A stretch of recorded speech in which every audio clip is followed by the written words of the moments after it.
you look at the ROI from the low for Bitcoin, you'll see that it topped this past cycle on day 1062. The cycle before that topped on day 1059. The cycle before that topped on day 1068. So to within a week, Bitcoin ended up topping. And now I've suggested that to within a similar time frame, Bitcoin could end up bottoming, which would put it like really late September or early October. That is when the window would be.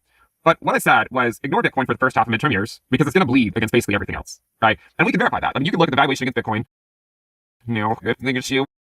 No, I think it's you. No, I think it's you.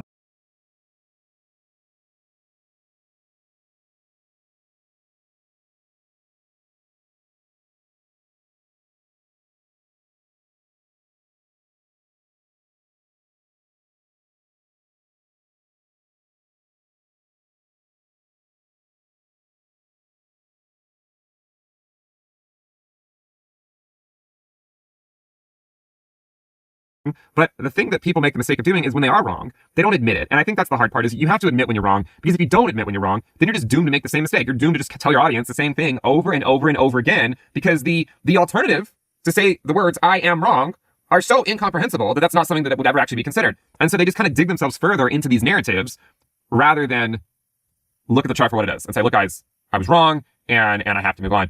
And when I get things wrong, you should call me out. And you have, right? You have, and I've had to swallow my pride a few times, and it's tough. Like, it's tough. Like, I don't like doing it, but if I hide behind it, then I won't learn. I won't learn from the mistakes that I've made.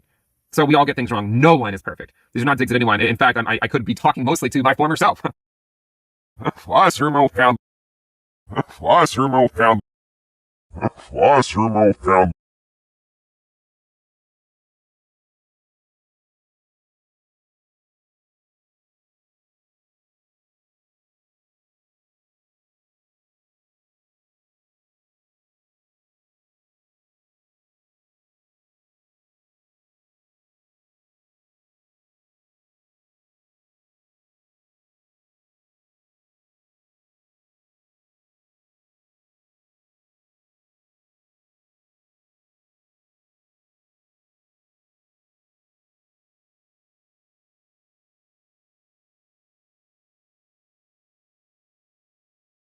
99.9999% of the crypto market has no business having any value to begin with, right? That's the honest truth.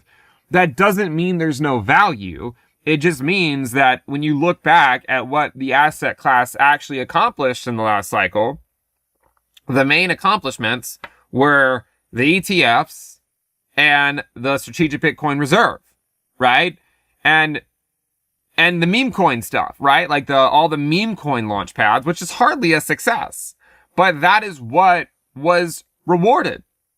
So if the main thing that is rewarded in an asset class is just figuring out on-ramps to get more people into the market, then the fundamentals could start to break down, because then people are not actually focused on what they should be focused on. They're just focused on how can they sell the bag of what they bought to the next person. And the way they do that is by hyping up strategic reserves and ETFs and meme coins, right? You just get people to go buy the stuff that you bought, you sell it, and then you say, like, later, silent the shield market. Silent the shield market. Silent the shield market.